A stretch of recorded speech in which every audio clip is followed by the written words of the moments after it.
تلوار لے کے میدان کی طرف نکلے، جا کے اس قبیلے کے اوپر حملہ کیا، بت کو توڑ پھوڑ ڈالا، اور جو لوگ تھے ان میں سے کچھ قتل ہو گئے اور کچھ بھاگ گئے اور کچھ قیدی ہو گئے۔ ان قیدیوں میں سے ایک نام ہے، ایک خاتون ہے جس کا نام ہے صفانہ، مشہور آدمی ہے، آپ نے سنا ہوگا حاتم طائی جی، یہ اس کی بیٹی ہے۔ یہ حاتم طائی کی بیٹی ہے، قید ہو جاتی ہے، رسول اللہ صلی اللہ علیہ وسلم کے پاس حضرت علی تشریف لاتے ہیں، مال غنیمت بھی لیا ہوا ہے، کچھ جانور بھی ساتھ تھے، اور ان قیدیوں کے اندر صفانہ بھی ہے۔ مسجد نبوی کے پاس حضرت علی نے ان قیدیوں کو ٹھہرا دیا، قیدی وہاں پر تھے، ادھر آپ علیہ الصلوۃ والسلام نے نماز پڑھی، نماز پڑھنے کے بعد حضور نے دیکھا ایک لڑکی ہے اور اس کے سر کے اوپر دوپٹہ نہیں ہے۔ رسول اللہ صلی اللہ علیہ وسلم آگے ہوئے، اپنی وہ کملی مبارک جس کے پاکیزگی کے تذکرے اللہ قرآن میں کرتا ہے، یا ایھا المزمل یا ایھا المدثر، وہ پاک کملی جس کے تذکرے اللہ قرآن میں بھی کرتے ہیں، اور بڑی عظیم کملی تھی۔ حضور علیہ الصلوۃ والسلام نے وہ کملی اپنی چادر مبارک ایک صحابی کو دی اور فرمایا کہ جا کے اس بچی کے سر کے اوپر رکھ دو۔ حضور نے جب یہ کیا تو صحابہ حیران، یا رسول اللہ یہ کافرہ عورت ہے، کافر کی بیٹی ہے اور کافر کی بہن ہے، اس کا بھائی عدی بن حاتم، حاتم طائی کا جو بیٹا تھا نا اس کا نام عدی تھا، وہ سپہ سالار تھا کافروں کی طرف سے، وہ ہمارے ساتھ لڑا ہے،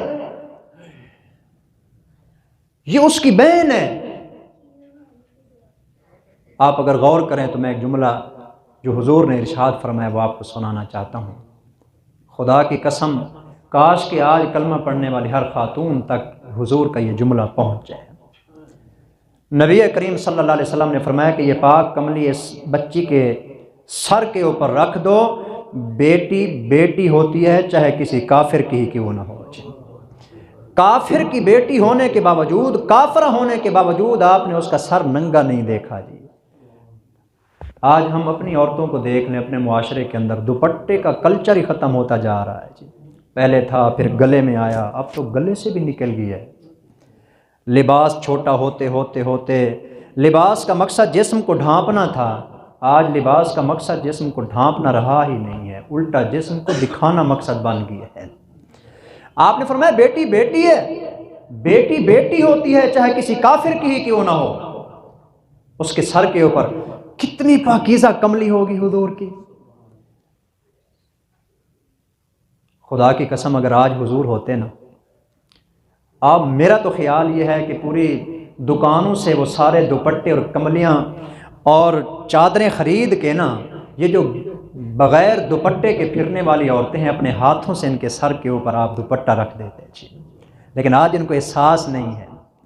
تو آپ علیہ الصلوۃ والسلام نے اس کے سر پہ دوپٹہ رکھوایا، وہ آگے آئی، پہلے ڈری ہوئی تھی، جب آپ کا یہ رویہ دیکھا نا آگے آئی، کہنے لگی میں مشہور حاتم طائی سردار کی بیٹی ہوں، میرے والد فوت ہو گئے، آپ جانتے ہیں میرے والد بہت عظیم انسان تھے، لوگوں کا خیال رکھتے تھے، بڑے سخی آدمی تھے، والد سے فوت ہو گئے ہیں، میرا بھائی تھا عدی، وہ جو میرا بھائی تھا خیال رکھنے والا وہ بھی چھوڑ کے بھاگ گیا ہے، یہ ملک شام میں نکل گیا تھا، یہ عیسائی تھا، اگر مہربانی ہو سکے یا رسول اللہ آپ مجھے آزاد فرما دیجیے۔ آپ علیہ الصلوۃ والسلام نے دوسری بات نہیں کی، آپ نے فرمایا کہ بیٹی جاؤ میں نے تجھے آزاد کیا ہے، آزاد فرما دیا۔ فرمایا کہ آپ کا گھر بتایا، آپ نے اس کے لیے کپڑوں کا انتظام کیا، اس کے لیے آپ نے سواری کا انتظام کیا، دو نوجوان صحابی ہیں ان کو آپ نے فرمایا کہ جاؤ جا کے صفانہ کو اس کے بھائی کے گھر چھوڑ کے آؤ۔ یہ دو صحابی رسول اللہ صلی اللہ علیہ وسلم کے صفانہ کو لے کے چلتے ہیں، اور سفر کرتے کرتے کرتے کرتے کئی دنوں کا سفر تھا، یہ اس کے گھر میں جا کے پہنچے۔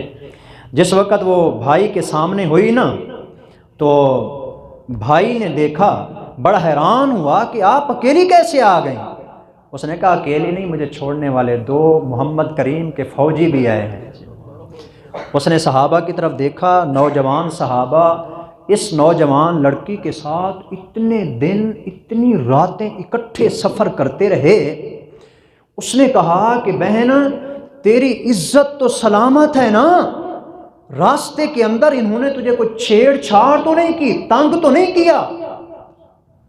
صفانہ نے اپنے بھائی سے چہرہ دوسری طرف پھیر لیا اور کہا کہ تو بھائی تھا، سگا بھائی تھا، تو بھی تو میرا رکھوالا تھا، چھوڑ کے آ گیا تھا۔ مجھے رب کعبہ کی قسم ہے تو میرا سگا بھائی ہے، تیرے گھر کے اندر میری اتنی عزت محفوظ نہیں تھی جتنا محمد کے صحابہ کے درمیان محفوظ تھی۔ وہ ایسے میری خدمت کرتے آئے ہیں، اس قدر انہوں نے میری عزت کا خیال رکھا ہے۔ چنانچہ یہ بہن اپنے بھائی کو کافی سمجھاتی رہی، اسلام کا تعارف کرواتی رہی۔ حضور کا وہ جو اس نے منظر نہیں دیکھا تھا مسجد نبوی کا، وہ جا کے اس نے بتایا۔ بھائی آپ کیوں نہیں سمجھتے؟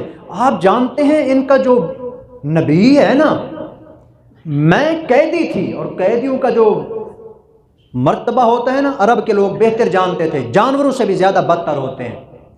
میں ایک قیدی عورت تھی، اس کے باوجود رسول اللہ صلی اللہ علیہ وسلم نے میرے سر کے اوپر اپنی کملی مبارک رکھ دی ہے، تو کیوں نہ میں کہوں کہ وہ محمد اللہ کا سچا رسول ہے۔ تو وہ کہنے لگی میرا تو خیال یہ ہے کہ آپ بھی ساتھ چلیں، جا کے رسول اللہ صلی اللہ علیہ وسلم کے ہاتھ پہ بیعت کرتے ہیں۔ پہلے تو ہچکچایا بھائی، کافی لے دے کی، سمجھتا رہا دین کو کہ وہ کیا کہتے ہیں، ادھر ہمارے دین میں کیا ہے، تحقیق کرتا رہا۔ آئندہ سال یہی شعبان کا مہینہ تھا، جس کی وجہ سے یہ بات میں نے چھیڑی ہے، بیان کرنا چاہتا تھا۔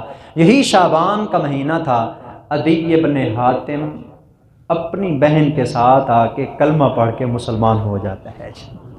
تو ان کا اسلام لانا اس مہینے میں ہے جی۔ اصل بات تو میں یہی بیان کرنا چاہتا تھا کہ شعبان کے مہینے میں ایک عظیم واقعہ پیش آیا کہ مشہور حاتم طائی کے بیٹے عدی ابن حاتم مسلمان ہو جاتے ہیں۔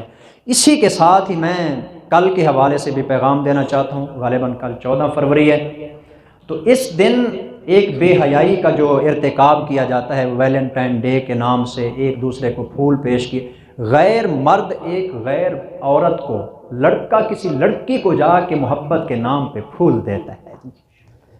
ڈوب کے مر جانا چاہیے اس پوری نسل کو جی۔ اس دن کے اندر ایک ایک پھول اتنا قیمتی ہو جاتا ہے کہ ملتا نہیں ہے، ختم ہو جاتا ہے۔ یہ مسلمانوں کا کلچر ہے، یہ مسلمانوں کی روایات ہیں، یہ اسلام کی روایات ہیں۔ ہمارے نبی صلی اللہ علیہ وسلم نے فرمایا الحیاء شعبۃ من الایمان، حیا تو ایمان کا بہت بڑا حصہ ہے۔ ہمارے پیغمبر کتنے حیا والے تھے جی، میں حضور کے حیا کا خدا کی قسم کیسے آپ کو بتاؤں کیا تھے جی۔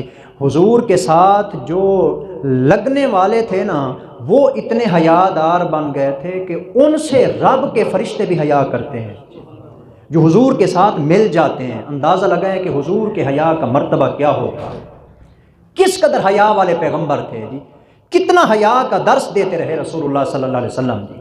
لیکن آج احساس ختم ہوتا جا رہا ہے۔ حیا کا اندازہ لگا، نبی صلی اللہ علیہ وسلم کی نا ایک سالی ہے، حضرت ابوبکر صدیق کی بیٹی ہیں حضرت اسماء، بہت بڑا عظیم نام ہے۔ مدینہ منورہ کے پاس نا کچھ حضرت زبیر کو جو ان کے شوہر ہیں جاگیر ملی تھی، وہاں ان کے نا کھجور تھے جی۔ یہ کھجور کی گٹھلیاں وہاں سے اونٹ کے اوپر نہ لایا کرتی تھی، پیدل آتی تھی، پیدل جاتی تھی، بعد میں ان کو سواری مل گئی۔ ایک دن وہ کھجور کی گٹھلیاں سر پہ اٹھا کے نا راستے میں آ رہی ہیں۔ سننے والی بات، عورت میں حیا اللہ کے پیغمبر نے کتنی پیدا فرما دی ہے۔ آپ علیہ السلام کے ساتھ رشتہ داری دیکھ رہے ہیں، سالی بھی ہیں، ابو بکر صدیق کی بیٹی بھی ہیں، صحابیہ بھی ہیں، صحابی کی بیوی بھی ہیں، صحابی کی بیٹی بھی ہیں، ساری چیزیں پائی جاتی ہیں۔ حضور اونٹنی پر تشریف لا رہے تھے، یہ گٹھلیاں اٹھا کے لا رہی تھی۔ آپ علیہ السلام نے اپنی اونٹنی کو بٹھایا اور اسماء سے کہا کہ اسماء آپ بھی سوار ہو جائیں، آپ بھی سوار ہو جائیں۔ حضرت اسماء نے اپنا سر جھکایا، کہنے لگی یا رسول اللہ میرے شوہر بہت غیرت مند ہیں، اس لیے ایک تو وہ غیرت مند ہیں اور دوسرا میرے حیا کا بھی تقاضا یہ ہے، میں مدینے کے اندر آپ کے ساتھ آپ کی اونٹنی کے اوپر سوار ہو کے جانا اپنی حیا کے خلاف سمجھتی ہوں۔ اللہ اکبر، اللہ کے پیغمبر کے ساتھ اور آج موٹر سائیکلوں کے اوپر جو ہے نا کزنوں کے ساتھ بیٹھ کے گھوم پھرنے جا رہی ہے، کوئی کیفے میں جا رہے ہیں، کوئی سیر کے لیے جا رہے ہیں۔ یہاں اللہ کے پیغمبر کے ساتھ اسماء، اور وہ بھی سالی ہونے کے باوجود اتنا قریبی رشتہ ہونے، کیا خیال ہے؟